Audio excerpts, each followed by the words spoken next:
Hey everyone, Miss Butt here with today's Norse mythology. This story is called Baldur. The Norse gods cry too, sometimes. This is a really sad story about how a favourite son of the gods met his end. Loki, the god of fire, had a hand in it. Perhaps this time Loki went a bit too far with his tricks. My name is Freya. You must have heard of me.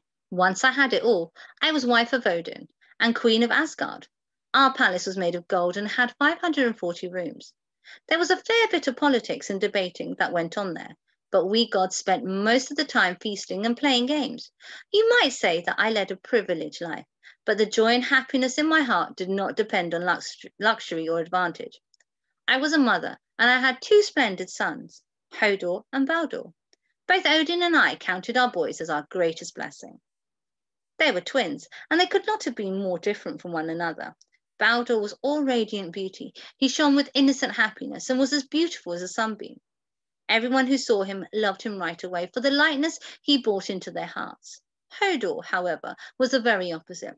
Not only was he dark, but he was blind. The poor boy could share none of the delights of light, but you had to admire the way he just quietly got on with life. I loved him all the more for it. I said that everyone loved Baldur, but there is always an exception. In this case, that was Loki, the god of a different sort of light, fire, and the god of a different sort of pleasure, mischief. He saw how popular Baldur was, and he was filled with envy, though he did not show it. He waited for his opportunity to put out the light of his rival. I can't say that we were wrong. We were not warned.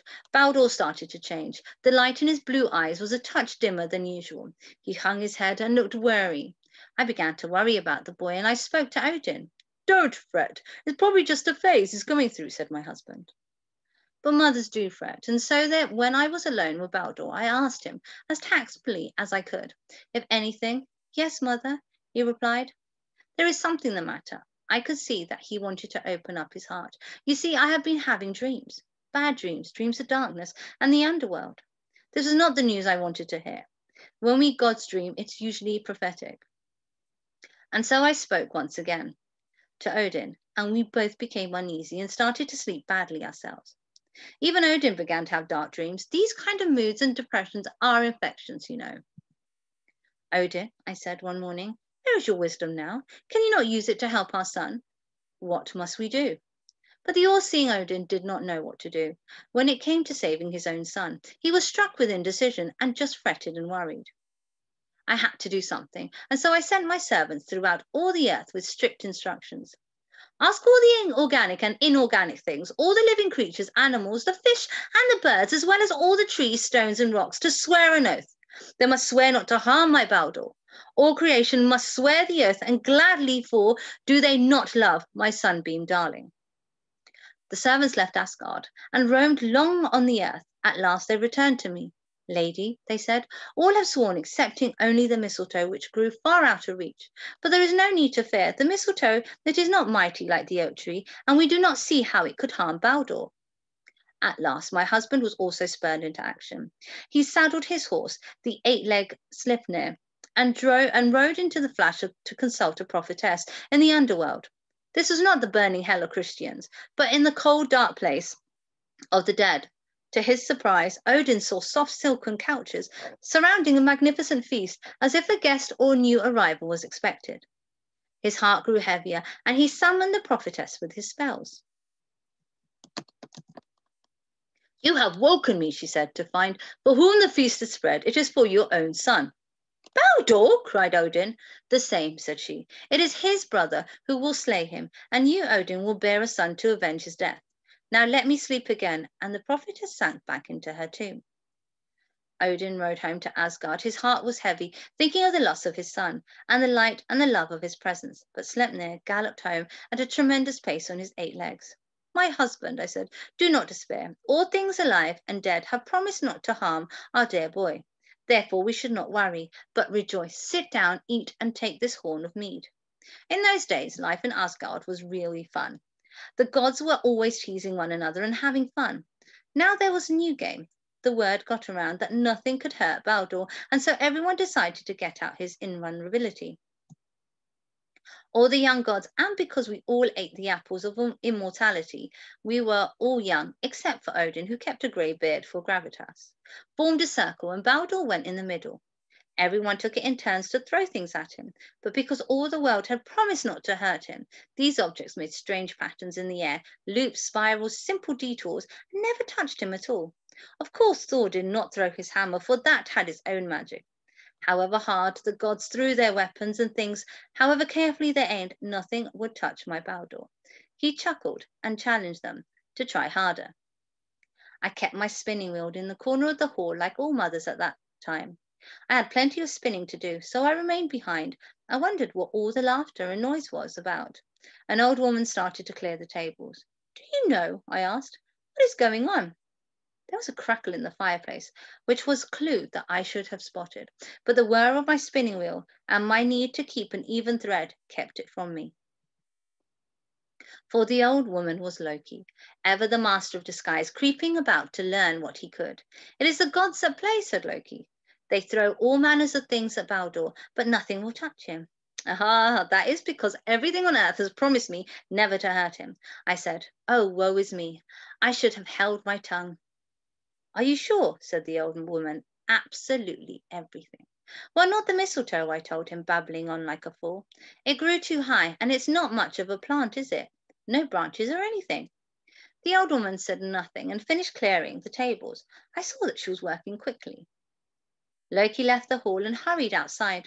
He knew there was an oak with mistletoe at the gate by the gate. He managed to pick some, and with his magic spells, first strengthened the mistletoe, and then made it into an arrow. A smile played on his lips, and there was an evil in his heart. Following the sound of the laughter, Loki walked over and joined the merrymakers. Hodor stood apart sadly. "Hodor," he said, "wouldn't you like to have a turn?" "Do not mock me," said my dear Hodor. "How can I aim when I cannot see?" "I will be your eye," said Loki, and he took the arrow and placed it in Hodor's hand, drawing it back carefully. "Let it fly!" The arrow whizzed through the air and hit my Baldur. There was no laughter, only silence before a terrible cry. For my Baldur, the light fell dead to the ground, his heart pierced by the fatal mistletoe. Overwhelmed with dread and anxiety, the gods rushed over to Baldur, and it was clear that he was beyond help, and there was nothing they could do. Loki slipped away, and this they saw, but they were too shocked to prevent him. Instead, they turned on Hodor. "It was not my fault," he said. "It was Loki who gave me the arrow and held my hand to send it." "The blood price, vengeance, the blood price," came their words, and indeed this was our ancient custom. They would have slain Hodor there and then, were it not that killing was not permitted in Asgard, not that Loki paid any attention to that rule. Oh, the mourning, the wailing, and the keening. The goddesses came to see what had happened in the hall. I too, and when I saw, I rent my robes. "Oh, Baldur, you are no more," I said, and beseeching the gods, I continued, go to the underworld and beg for his release, for I and all the gods and all the earth cannot live happily without him." It was Hermod who was willing to go. The others were afraid. My Odin prepared his own Sleipnir for the journey, and off he galloped. While he was gone, we prepared a funeral ship for Baldur, as is the Norse custom. We garlanded the boat with flowers, thorns, and tapestries, and laid my darling son upon it. Around him we placed all his possessions, his swords, shields, plates, and goblets, the saddle of his horse, and even his golden throne. Odin himself whispered a few words to his dead son before placing his magic ring, Dopnir, upon his lifeless chest. It was his favorite treasure. There were rollers beneath the boat, and we set them alight. The all-consuming flames of death began to lick the hull. Thor laid his shoulders into the back of the burning boat and started to push, but it was so heavy it would not shift. This was the final agony. My son's funeral boat would not even launch out into sea, as it's a tradition of the Norse people and gods. In my grief, I had almost forgotten about Hermod and his mission, but Sleipnir, the eight-legged horse, travels fast, and he was soon back among us. "Great news," said Hermod. "The queen of the underworld will release Baldur back to live so long as every living thing will weep for him." There was no time to lose. Right away, I sent my messengers whirling around the world. Each and every living thing began to weep for the loss of the lovely Baldur, who brought such joy and light to one and all. But as I said before, there is also always one exception. One giantess, Pok, refused to mourn my son. His fate was sealed. Now we had to return to the business of pushing him out to sea. Fortunately, not every giant is as hard-hearted as Pok. Another giantess was watching us from a hilltop. She came down to the beach, riding on a wolf with a bridle made of wriggling snakes.